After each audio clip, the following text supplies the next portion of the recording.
नमस्कार, मी महेश म्हात्रे. मॅक्स महाराष्ट्राच्या या व्हिडिओ ब्लॉगमध्ये आपलं मनपूर्वक स्वागत. मित्रहो, आपल्याकडे भ्रष्टाचार हा शिष्टाचार झाला आहे असं वाक्य 50 एक वर्षापूर्वी थोर राजकीय नेते, राजकीय विश्लेषक आणि विचारवंत बाळासाहेब भारदे यांनी उच्चारलं होतं आणि त्यानंतरच्या काळामध्ये सातत्याने हा शब्द आपल्याला अनेक ठिकाणी वाचायला, पाहायला, ऐकायला मिळायला लागला. खरोखर 50 वर्ष उलटून गेलेली आहेत त्यांनी त्या वाक्याचा उद्गार केला, तर आत्तापर्यंत आपल्याला ते वाक्य असंख्य ठिकाणी पाहायला, ऐकायला आणि प्रत्ययाला येताना दिसतंय. लोकांना काहीच वाटत नाही. सहजपणे आम्ही लाच देतो, लाच घेतो.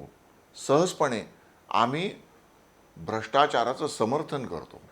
सहजपणे आम्ही भ्रष्टाचाराला मान्यता देतो. तुम्ही कुठल्याही सामाजिक समारंभामध्ये जा, तुम्ही कुठल्याही व्यक्तिगत एखाद्या सोहळ्यामध्ये जा, तुम्हाला लक्षात येईल एखाद्या माणसाच्या पेहरावावरून, त्या व्यक्तीच्या अंगावरील दागिन्यांवरून, त्या व्यक्तीच्या एकंदर देहबोलीवरून तुम्हाला लक्षात येऊ शकतं की या संबंधित व्यक्तीने किती मोठ्या प्रमाणात माया जमवली असणार. त्यांचा या समारंभात येण्यामागचा किंवा या समारंभ आयोजन करण्यामागचा नेमका हेतू काय आहे? आपल्या श्रीमंतीचं प्रदर्शन करणं आहे किंवा आपल्या श्रीमंतीला प्रतिष्ठा मिळवून देणं आहे? हे सगळं ज्या समाजामध्ये होतंय त्या समाजात तुम्ही आणि मी राहतो. म्हणजे मी माझ्या एका नातेवाईकांच्या लग्नाला गेलो होतो आणि मला त्यांनी सांगितलं की या बघ, यांची साडी 50,000ची आहे. तर मी म्हणालो की वा, छान आहे. अरे तेवढंच नव्हे, तर यांनी 2 कॅमेरामन स्वतःभोवती ठेवलेले आहेत आणि ते फक्त त्यांचेच फोटो काढतात.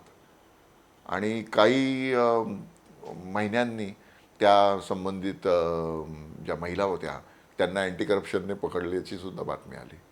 आता मुद्दाम मला नाव त्या लोकांचं सांगता येत नाही, परंतु सांगण्याचा हेतू काय की आम्ही आमच्याकडे लक्ष वेधून घेण्याचा जो प्रयत्न सातत्याने करतोय समाज माध्यमांपासून तर अशा व्यक्तिगत समारंभापर्यंत, हे सगळं आमच्या ढासळलेल्या सामाजिक स्थितीचं निदर्शक आहे. त्यामुळे आमच्या देशाला जी एक नैतिक सैद्धांतिक विचारांची जी परंपरा होती, या परंपरेमध्ये साधेपणाला सन्मान होता, या परंपरेमध्ये सच्चेपणाचा आदर होता.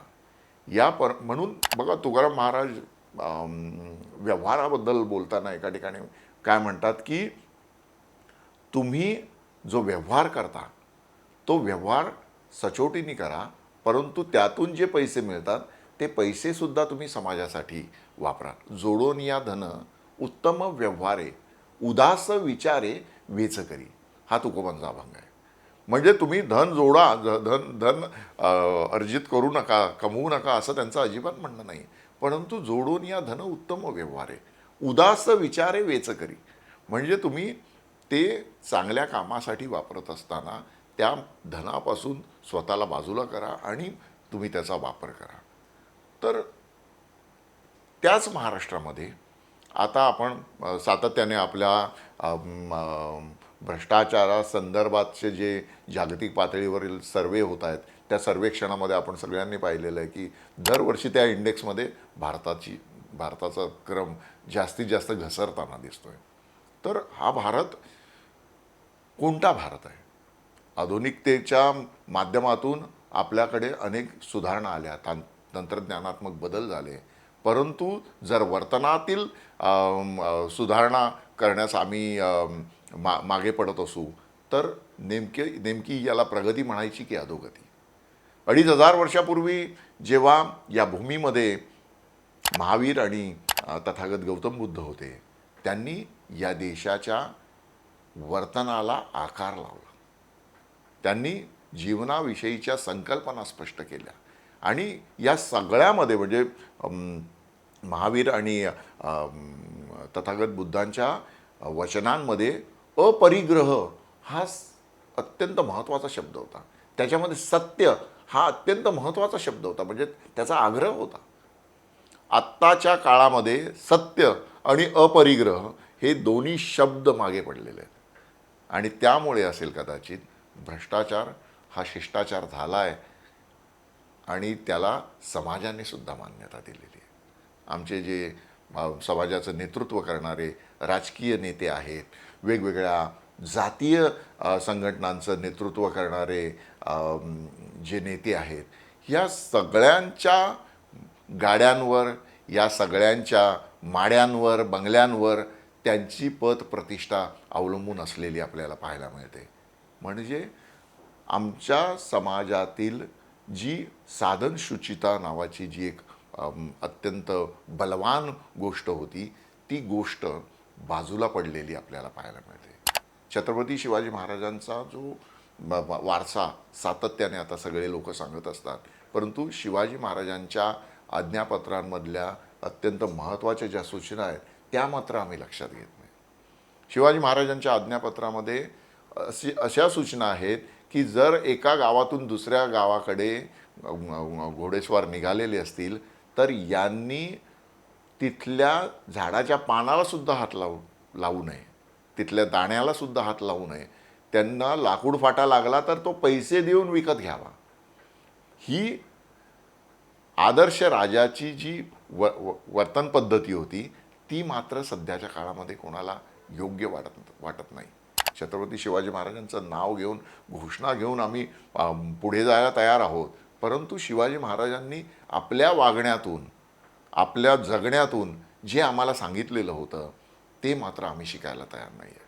त्यामुळे शिवाजी महाराजांपासून तर महात्मा गांधींपासून तर आत्ताच्या आमच्या अनेक मी नेते सांगू शकेन की ज्यांनी आपल्या साधेपणातून समाजाला नैतिकतेचं शिकवण दिली आणि त्या आधाराने जेव्हा समाज उभा राहतो तेव्हा खऱ्या अर्थाने समाजाची सर्वांगीण प्रगती होते. आज आमच्या देशामध्ये सर्वांना सरकारी नोकऱ्या, आरक्षणाचा विषय वाढला का, आरक्षणासाठी एवढी मोठी आंदोलनं का झाली, याचं मुख्य कारण आहे आम्हाला सरकारी नोकरी हवी. सरकारी नोकरीत गेल्यानंतर लाचलुचपत करायची आम्हाला मुभा मिळते आणि त्या मुभेच्या माध्यमातून आम्हाला पैसे कमवायचे आहेत. हे जे त्रांगडं आहे, ही जी एक रचना समाजमान्य बनलेली आहे, ही रचना पुन्हा एकदा तपासण्याची गरज निर्माण झालेली आहे. शासकीय नोकऱ्यांमध्ये जे लोक तुमचे माझे शेजारी आहेत त्या शेजाऱ्यांची गेल्या नोकरीला लागल्यापासून 8-10 वर्षात झालेली प्रगती जेव्हा आपण बघतो, भौतिक प्रगती म्हणतो मी, भौतिक प्रगती जेव्हा आपण बघतो तेव्हा लक्षात येतं की तोंडाने जरी ते छत्रपती शिवाजी महाराज किंवा तथागत गौतम बुद्ध किंवा शाहू महाराज यांच्या तत्त्वज्ञानाचा हवाला देत असले तरी त्यांच्या व्यक्तिगत जीवनामध्ये लाचलुचपत हा त्यांच्या जगण्याचा आधार बनलेला असतो. तर अशा या सगळ्या तुमच्या माझ्या अवतीभोवती असलेल्या समाजाला कुणीतरी सांगण्याची गरज निर्माण झालेली आहे की तुम्हाला जर भ्रष्टाचार हा जर शिष्टाचार वाटत असेल तर त्यातून अनाचारच निर्माण होणार आहे, त्यातून विविध प्रकारचे अत्याचारच निर्माण होणार आहेत, त्यातून चांगला समाज, त्यातून चांगल्या पद्धतीने जीवनमूल्य मानणारा समाज निर्माण होणार नाही. त्यामुळे आम्हाला पुन्हा एकदा स्वतःकडे पाहण्याची गरज निर्माण झालेली आहे. बासी मर्ढेकरांनी एक कवितेमध्ये लिहिलेलं आहे, आम्हासा आम्ही पुन्हा पहावे काढूनी चष्मा डोळ्यावरचा. मित्रो, तुम्ही आम्ही पुन्हा एकदा आपल्या स्वतःकडे पाहण्याची गरज निर्माण झालेली आहे की खरोखर आम्ही प्रत्येकाने जर हा भ्रष्टाचार थांबवण्याचा प्रयत्न केला तर खरोखरच भारताला आपल्याला महासत्ता होण्याच्या दिशेने नेणं अधिक सोपं जाईल. एवढंच बोलतो आणि थांबतो. धन्यवाद.